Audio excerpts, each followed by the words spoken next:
back to another stream. Today we are going to be RGB modding a Super Nintendo Mini. This is the one we're going to be modding. Picked this up on eBay the other day, and I'm pretty excited to get RGB functionality put into it. I have another one that I'm going to be doing as well, not on this stream. It's already been RGB modded, but it's not using a bypass board, it's using the built-in encoder. This is going to be using Borti's RGB bypass board. This is the C-Sync version, so I will be able to get RGB mod and C-Sync and everything working on there. This board hasn't been populated with parts yet, so we're going to be building the board and then installing it into the Super Nintendo. So it'll be a start to finish type deal. Put in the description the link to the GitHub for Borti's board. So if anybody wants to build this same project, the information is there on how to get it. You can get these boards from Oshpark. They're on Borti's profile for Oshpark, and you just order them and put them together. So that's what we're going to be doing today. We'll start off by populating this board and go from there. So I have laid out a bit of double-sided adhesive to hold this down because this is a 0.8 millimeter thick board, which makes it very, very thin. So it's difficult to really hold in place any other way than this. So now that's secured in place, we're going to get ready to apply some solder paste using this stencil. It's just a little dirty.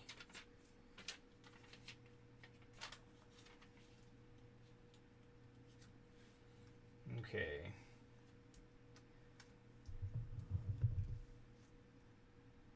Go ahead and zoom y'all in. Make it a little bit easier to see what's going on.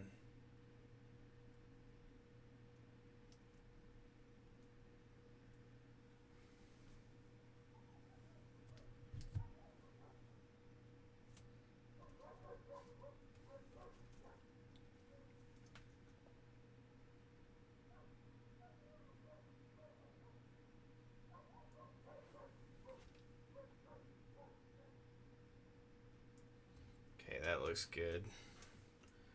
I'm going to add some extra tape to make sure this doesn't shift while I'm working. If you watch the OSSC video, you'll know that that was a problem when doing the solder paste for the OSSC. This one's probably not as critical because it's fairly large components and a very small number of them, so not a lot that can go wrong here, but still, it could still be a problem. So try to be better safe than sorry. Apply some solder paste to the top there, and we're just gonna try to do this in one pass. We'll see how that goes. Okay, got our spreader.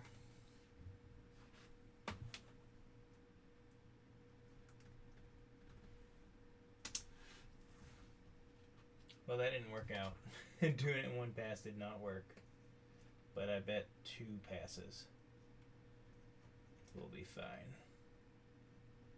Or 6. Or 7. There's one pad that's just not wanting to take any solder. But there we go. It looks pretty decent. I've certainly done worse. Okay, let's see. Clean this stencil up real quick.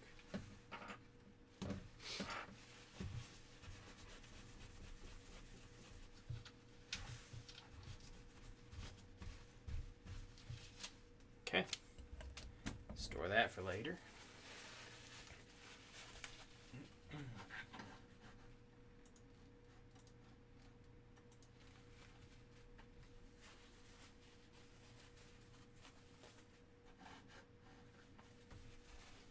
Alright, let's start placing parts.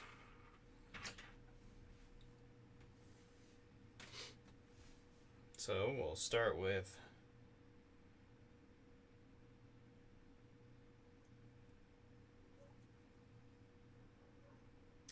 R41 and R42.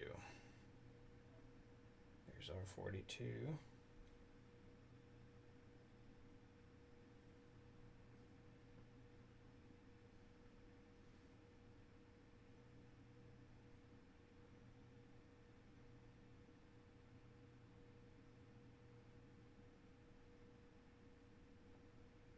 And this time I've got everything organized really well, so we should go pretty smoothly here.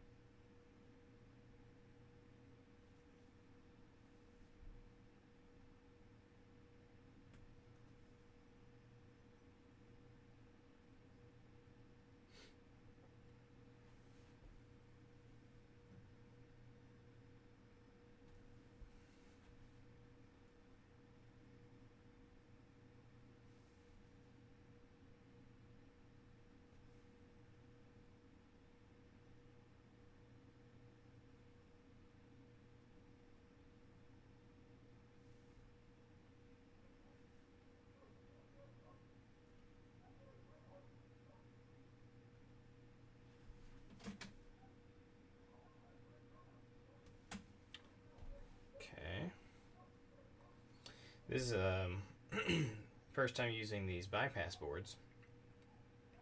Usually on the Super Nintendo Mini, what I have done is taken the video output from the built-in encoder and gone ahead and just wired it directly up and added the resistors that are needed for that. Pretty much the standard resistor mod, and that usually goes pretty well, but in this case I wanted to do something a little more. I'd like to start using these bypass boards just because, you know, I've heard the quality is nicer, and that should make I mean, it's well understood that these bypass boards are a high quality way to mod these systems. So for like the Super Nintendos that I bring in to, you know, mod to resell, or for, you know, any kind of like mod work that I take on, it's nice to be able to offer, you know, what is considered to be kind of the best option. So just wanting to get familiar with them, get efficient at installing them, so on and so forth.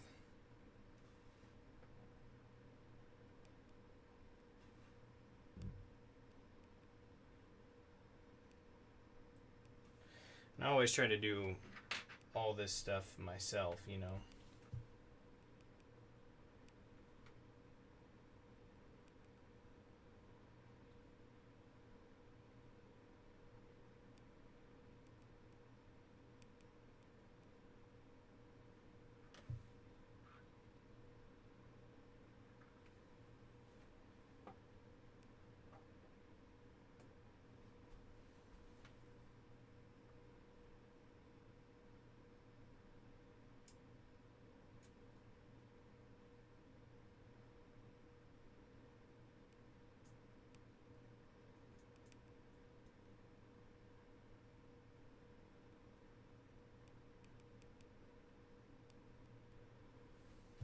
Okay. Oh, it looks like I'm missing some resistors. Let me double check the BOM.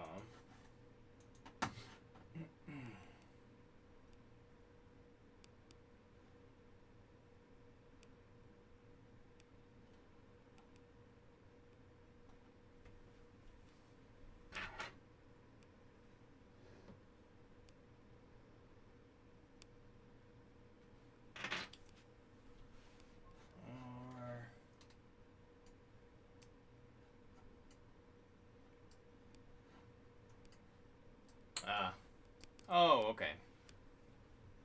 Well, there you go. So the I won't be doing the brightness mod on this board, so I ordered the correct BOM components to do the actual onboard Super Nintendo, like modding the actual motherboard, the single resistor mod to solve the brightness issue. So there are a few resistors that would normally be on here that are not because of that. So let's go ahead and reflow this board.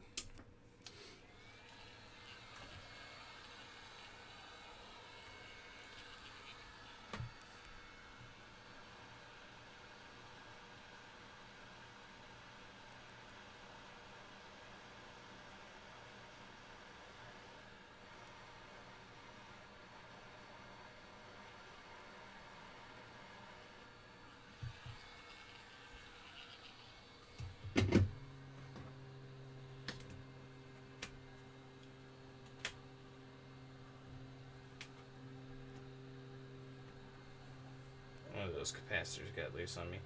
I'm going to remove this from the adhesive backing that I put it on. I should have done this before I did the components, but I didn't think of it. Yeah, that was a bad move.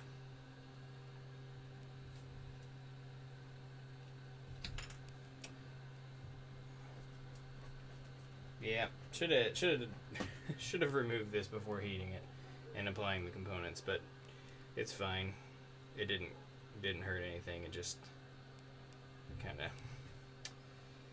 of made it difficult. Okay, let's go ahead and get my tray on here and heat this up properly. I don't know what I was thinking. I wasn't thinking.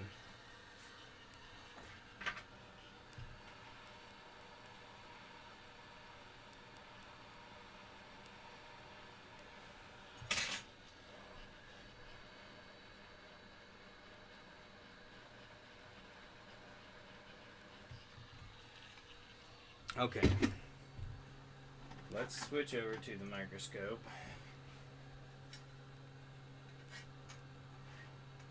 Let's see how it looks.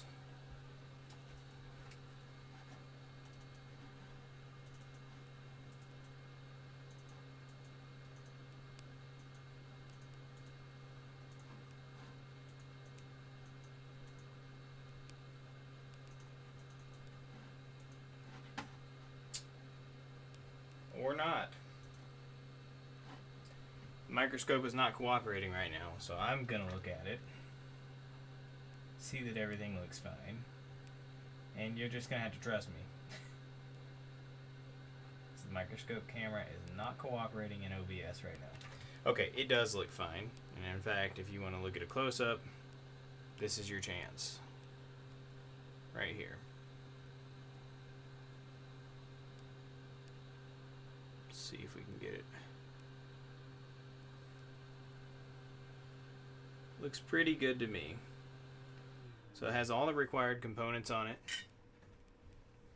And it's set up for TTL sync. So none of the 75 ohm sync components are on here, which makes this a much simpler board. So okay, let's go ahead and take a look at the Super Nintendo.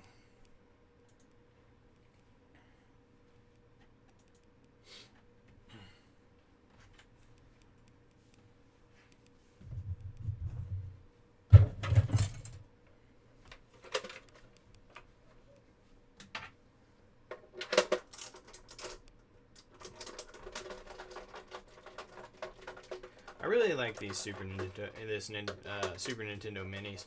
I have one of these already, which I have, like I said before, I have RGB modded. But it's nice because, I mean, if you want to know for sure that you're getting one chip, this is the easiest possible way for anybody to do it. You do have to do a lot of work after the fact to get RGB working, but just to know that you're getting the one chip design without really any guesswork is pretty nice. I do have a big one chip, which is my main Super Nintendo, and it'll probably remain my main Super Nintendo. I don't really intend to change it out with a mini or anything like that, because I'm very happy with my big one chip. But you know, it's nice to have the option to just be able to go and buy, you know, an easily accessible Super Nintendo that you just know what it is. You don't have to do any guesswork. There's no serial number shenanigans. Apparently Nintendo kept very poor serial number uniformity. I don't know. I think some companies do that deliberately, and I'm not even sure what the point would be of doing that. It just makes it more difficult for people to keep track of production timelines and things. I'm not really sure what the advantage of that would be, honestly.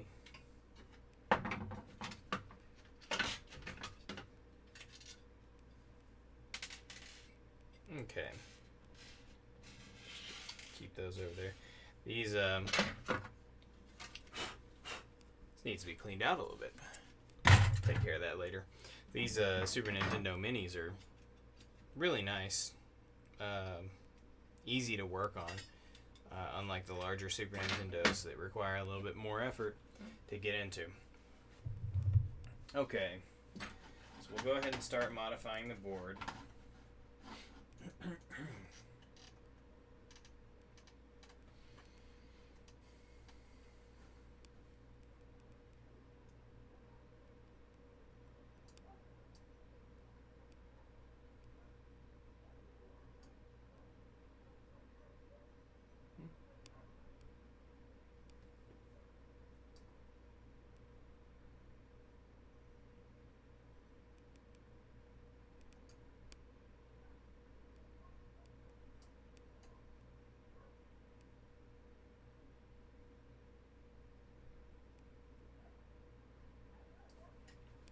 Okay, so let's go ahead and get this soldered in place on the Super Nintendo board.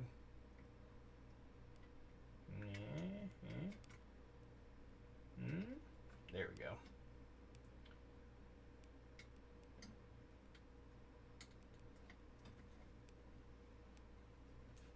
And this, what is this? A capacitor leg. Does interfere with the board a little bit, so I am going to put a little piece of electrical tape behind the board just to give it a little bit more protection against any kind of potential shorts.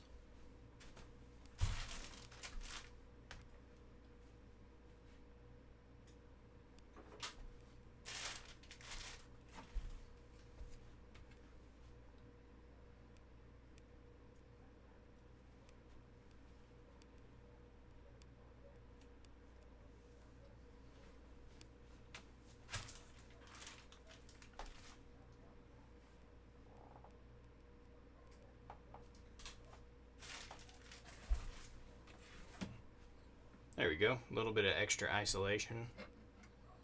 Never hurt anyone.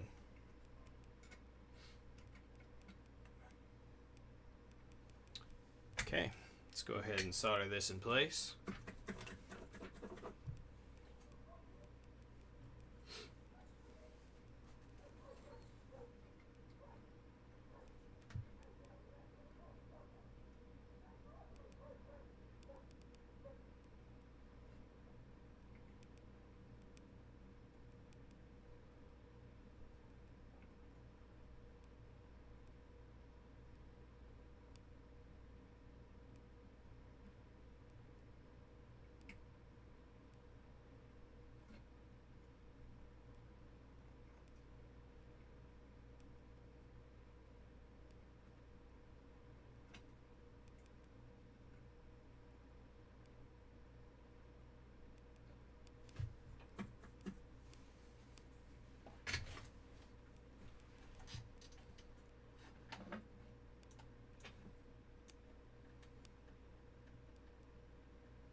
Okay, so since this is the TTL Sync version of the RGB board, I do need to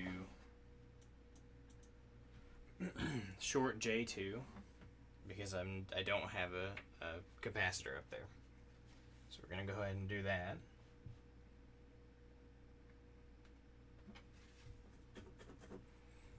Okay, so J2 is shorted. And now we're ready to do the RGB.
Sorry. Give me just a minute. I'm looking a few things up for this specific model.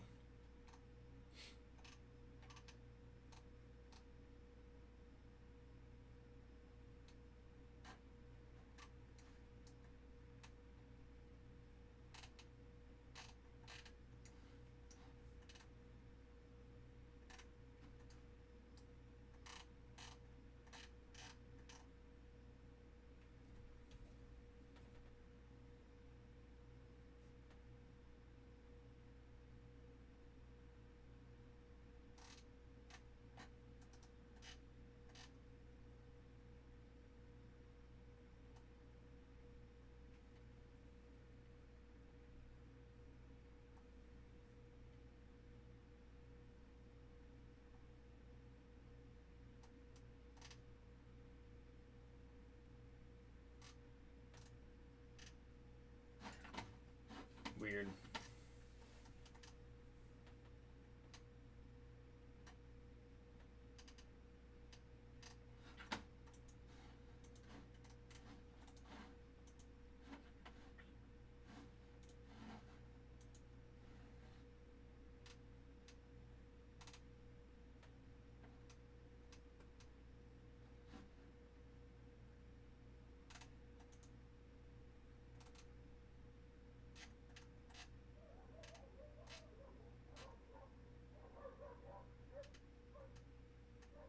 Okay.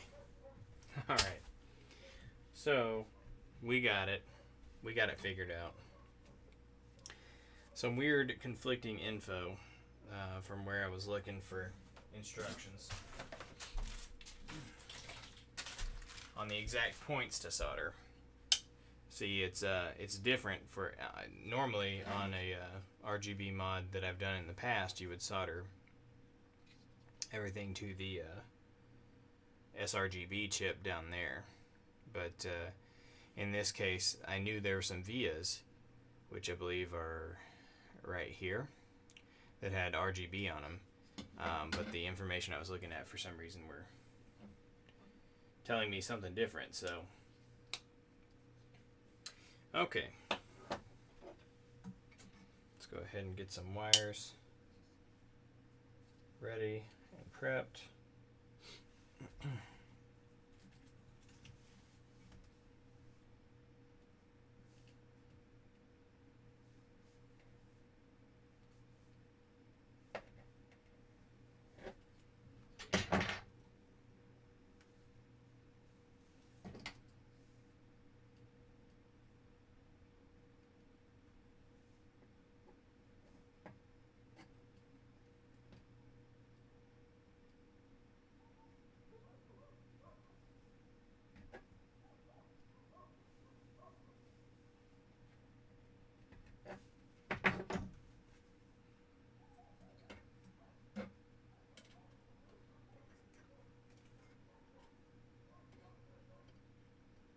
Okay.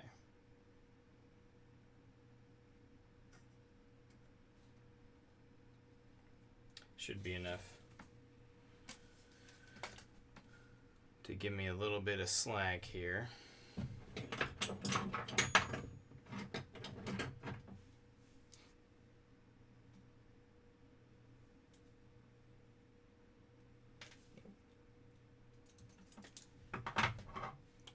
Okay, so these 4 wires are ready.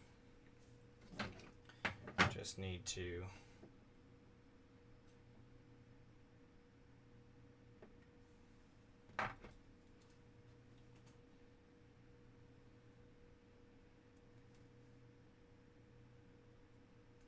get them stripped and tinned.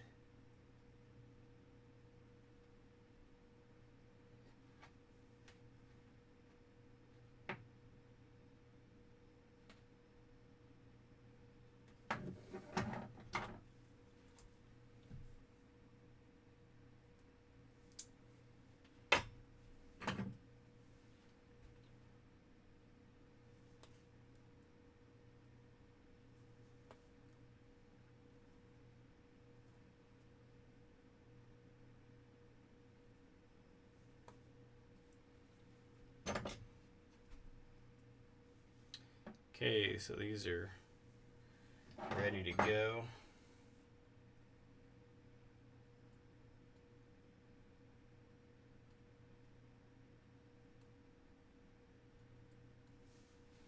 Try to angle them properly.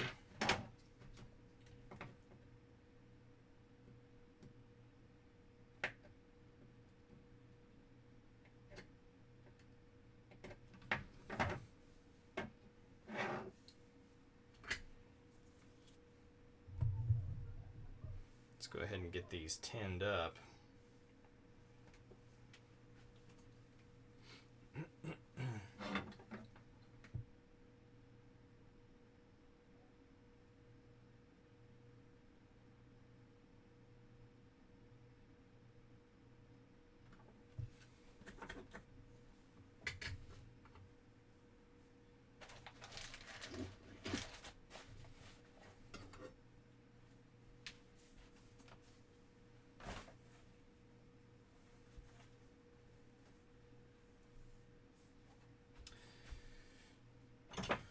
Tell you what, my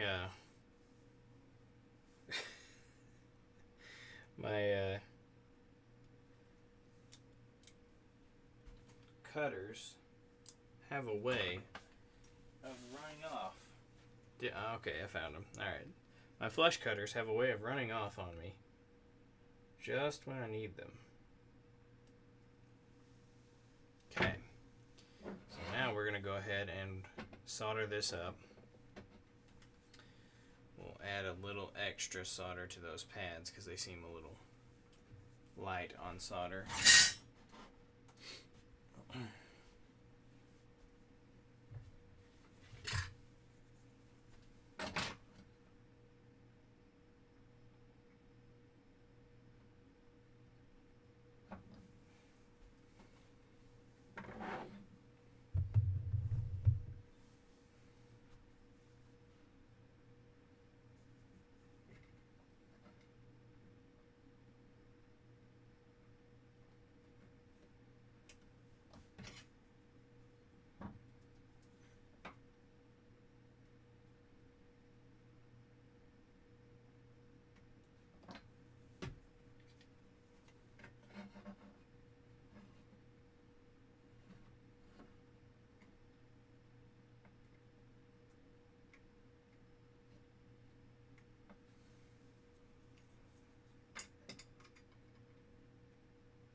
Try to achieve short and efficient wire runs in might work.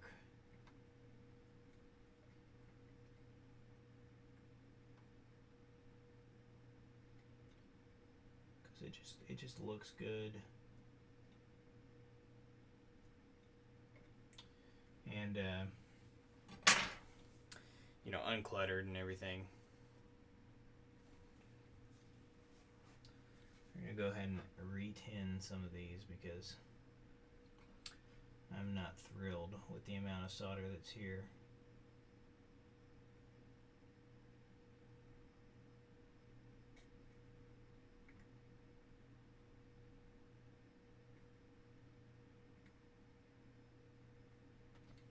Okay, that looks pretty good now. So now we need to get these holes right here soldered.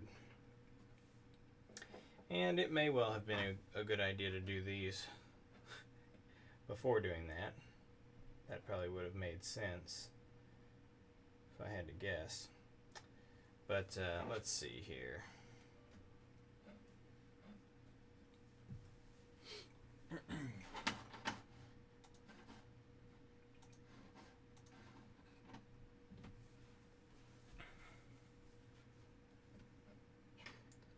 we're going to cut the C-Sync line off and let it go do its thing. It's going to be separate from the rest of these because C-Sync needs to go right here, and RGB are these three holes here. So go ahead and get C-Sync separated and soldered in first.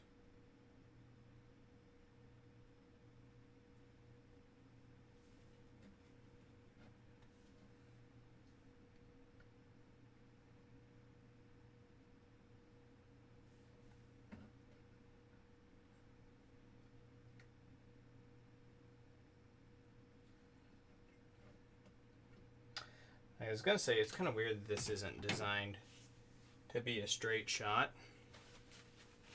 from the RGB board to the you know, points on the motherboard of the SNES Mini, but then I thought, well, I guess technically this is like a universal board that can be used for the Mini, the one chip, and maybe they don't all have the same exact positioning and everything, so I suppose it could make sense to do it this way.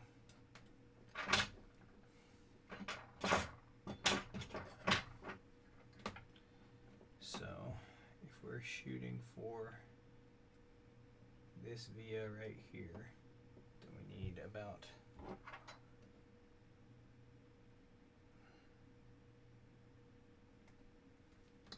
that much wire.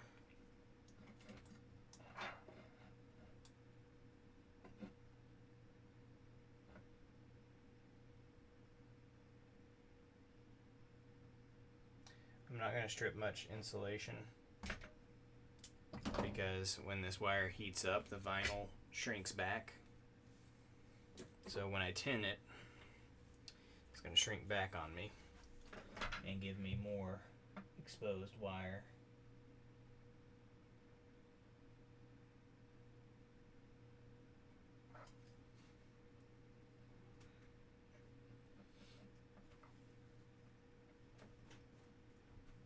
Okay. And that should fit right into that via.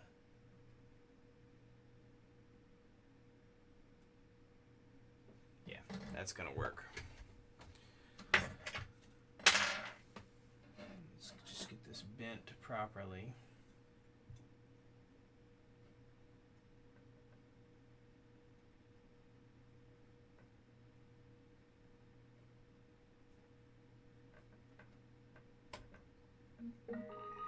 Yep, that's perfect.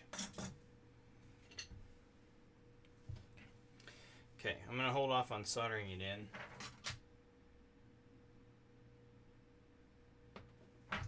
Because I would like to go ahead and get the other wires prepped and ready to go as well.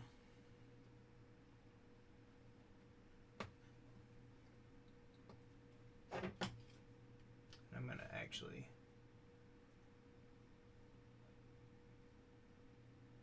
trim back a little bit more of that C-Sync wire. Hell, I'll go ahead and wire it, because actually, now to trim back that C-Sync a little bit more, giving it a little bit more space, I think it's going to be fine to just go ahead and knock it out. It'll probably be easiest in the long run to go ahead and get that taken care of now.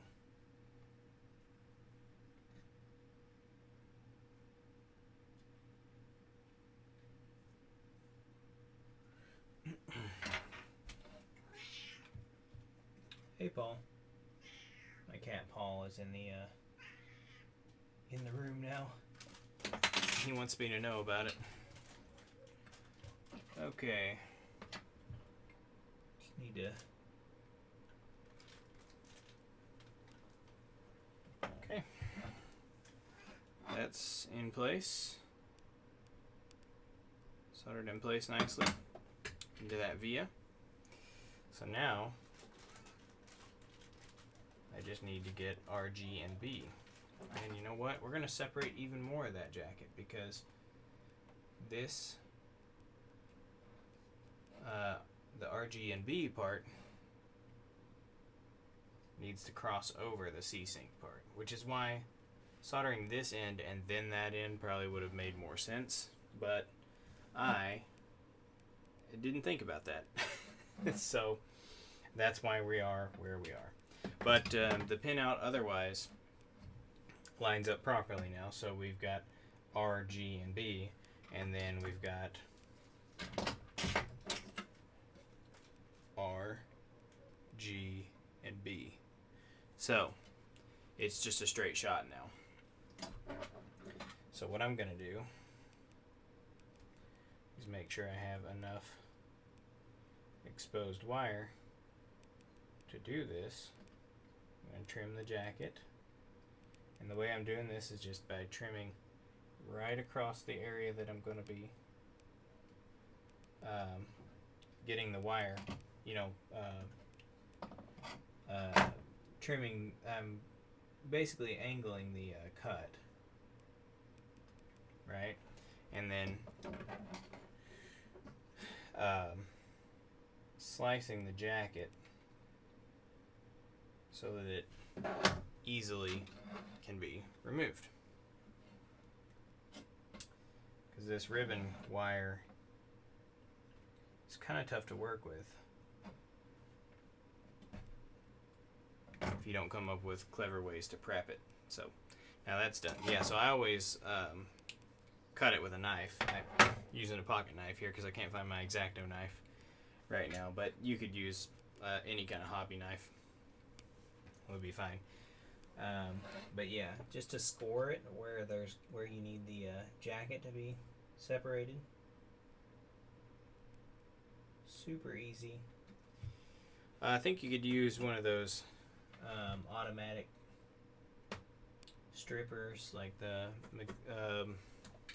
mechanical strippers, and that would probably work fine too, but I don't have one of those, so I do this.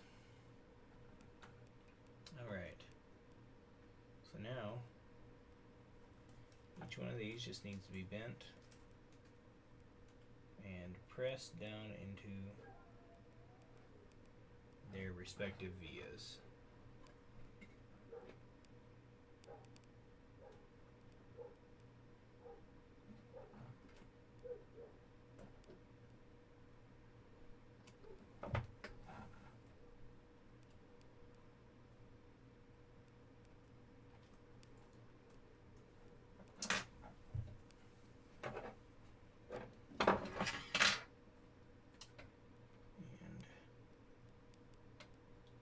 Going to split these jackets apart.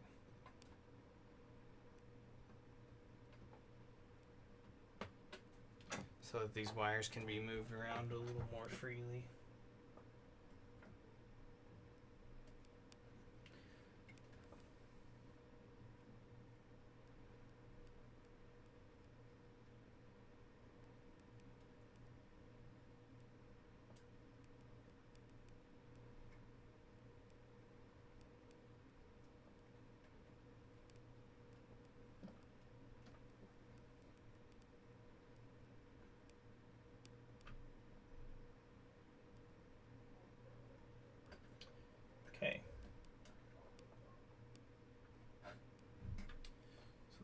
all three in their vias. Now I just need to actually solder them.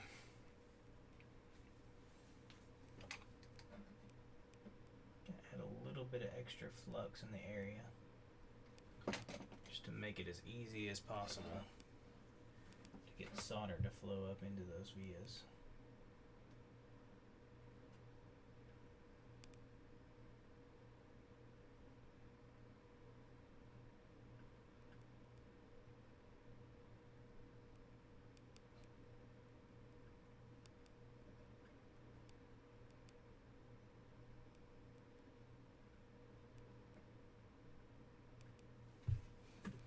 Okay, so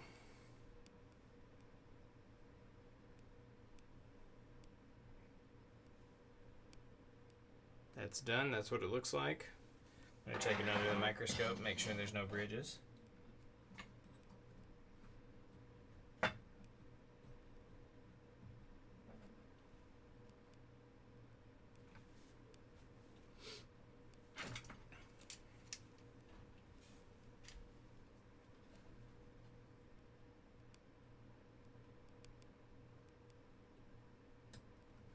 Yep, everything tests out with the multimeter as well. No bridges.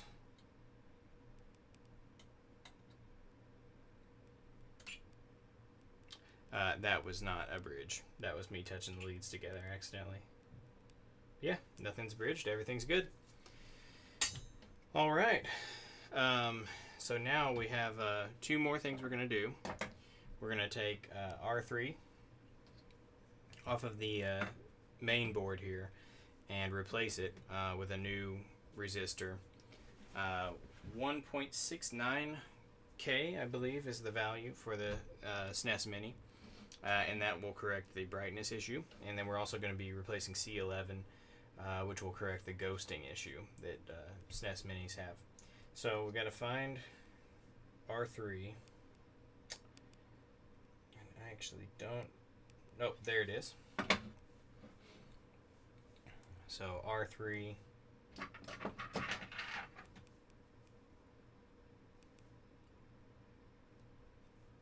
Oh, lost it again. Okay, no, there it is. Alright, so R3 is right here. Okay, so we're going to go ahead and pull that.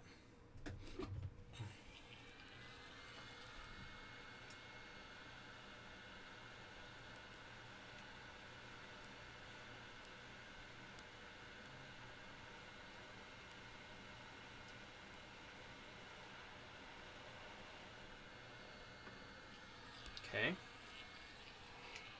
Gonna add some new solder.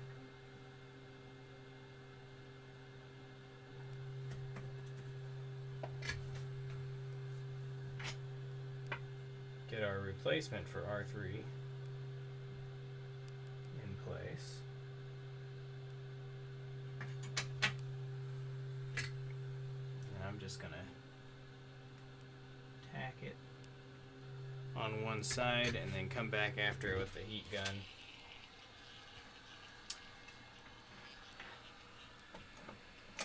To finish it.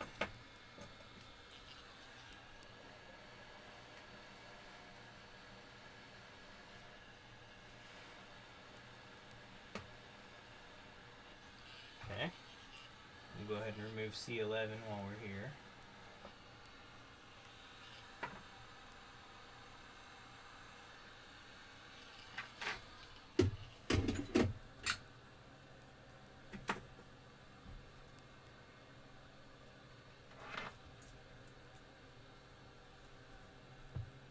Some extra fresh solder.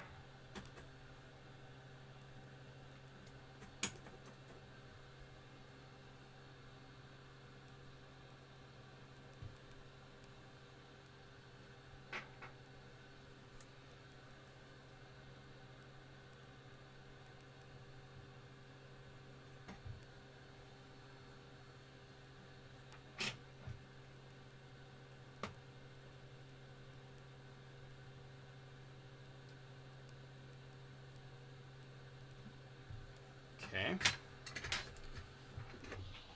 Go ahead and flow C11 into place.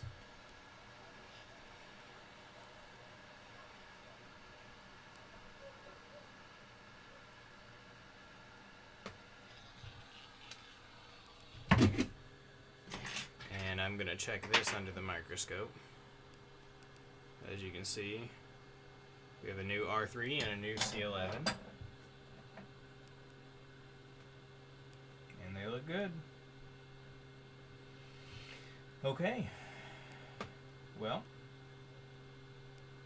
I would call this mod done. Time to do a little test run on it.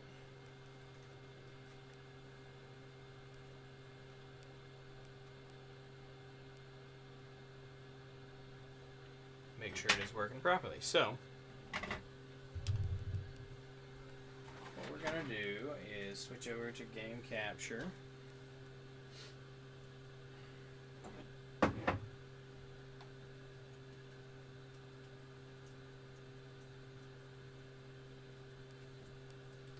Go ahead and plug it in. I like these SNES Minis that they got the power and everything on the main board. That's nice.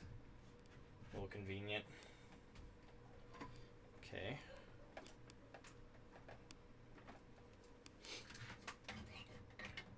Plug the power in and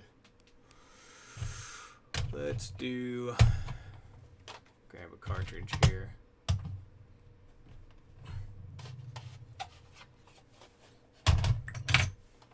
Let's do my Rockman X2, Mega Man X2 and 3 multi-cart.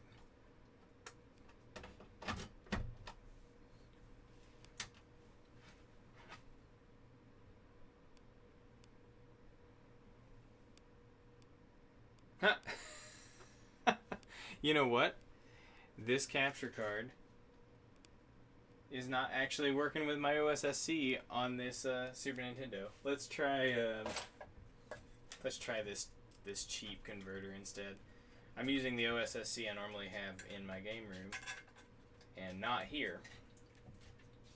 So it is likely that the line multiplier modes are not set up in a way that this can support. This capture card is very limited.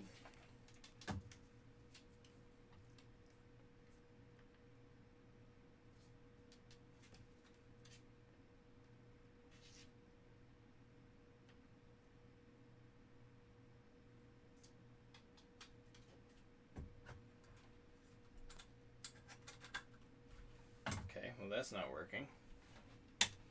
So the question is it my board or is it my mod? Nope, it's just the board. It was just the cartridge.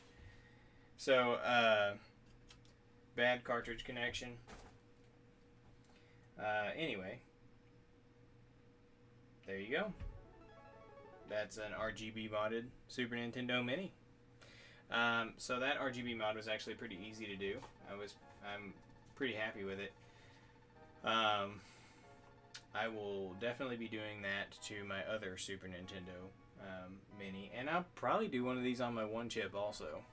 Right now I don't have any kind of bypass or anything installed, but let's see if we can. What's a good example of the ghosting? Let's see if that's visible. Let's see if we can get controller plugged up here.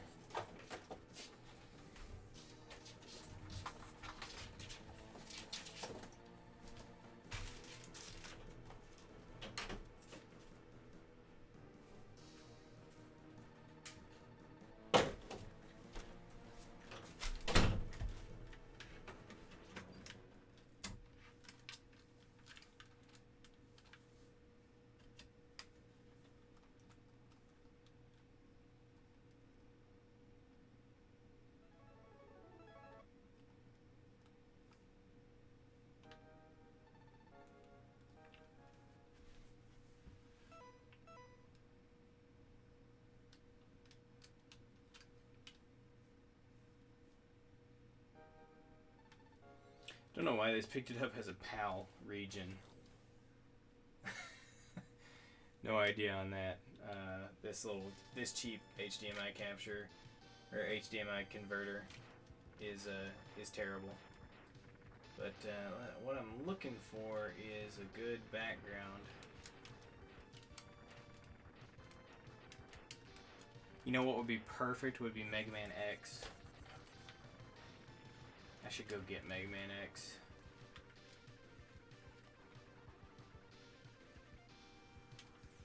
It looks great.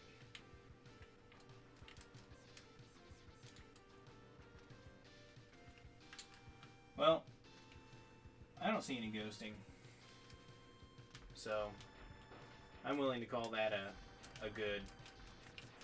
I'll probably do more exhaustive testing with it whenever I'm not on the stream, when I can get into the game room, where I have all my cartridges and everything. But yeah, this seems like a win right here.